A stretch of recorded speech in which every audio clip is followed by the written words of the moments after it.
I don't know if you know the history of wine here at Café Flora, but when we opened, we had no alcohol at all, which I think is incredible. It was one of the, when they first opened, there was no wine, no beer. It was a non-alcoholic restaurant, and the guests said, "No, we live in Washington State.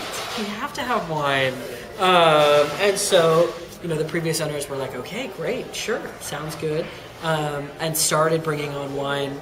And I came here 8 years ago as general manager, and really worked with the wine buyer, bringing that list, making sure that it did really have that Northwest focus. Okay. And then also, so about 6 years ago, we opened our bar, and so we do cocktails and hard alcohol as well, and all of that also is utilizing kind of the same approach of we infuse all of our own liquors. We don't buy flavored, there's no flavored vodka here. It's all, if it's a vanilla vodka, it's something that we got the vanilla beans, scraped them into the vodka, and aged it ourselves.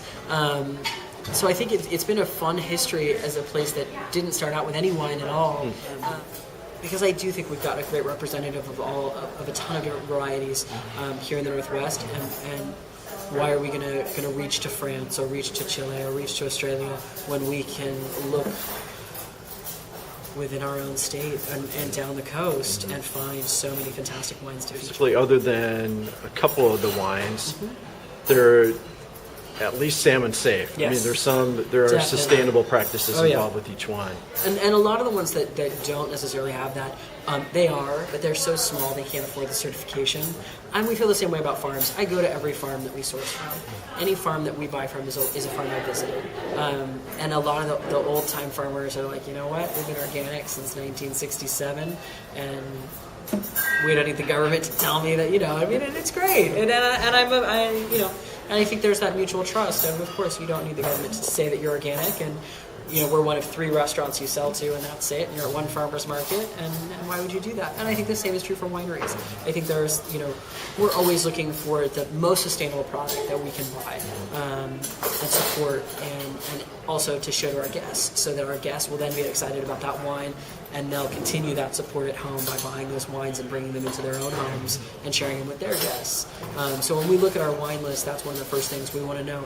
Is it sustainable? Is it organic? Is it salmon safe? All those things are questions that we ask before bringing a winery onto our list. I think for us, Northwest wines are, I think, one of the best things about the Northwest. I mean, I think it's, just like California has Napa, my hope is that in the next 5 years that the world really sees and I think it's just growing exponentially every year, the reputation of Washington wine, and I think that in 5 years we are going to have a kind of Napa-esque, kind of feel over there, and I think that we're going to get a lot of people coming to visit Washington, Seattle, and Eastern Washington to try our wine, and I think they already do, and I only see that growing. And I think as a restaurant owner, it's my job to promote the fantastic things that our region grows and makes. So.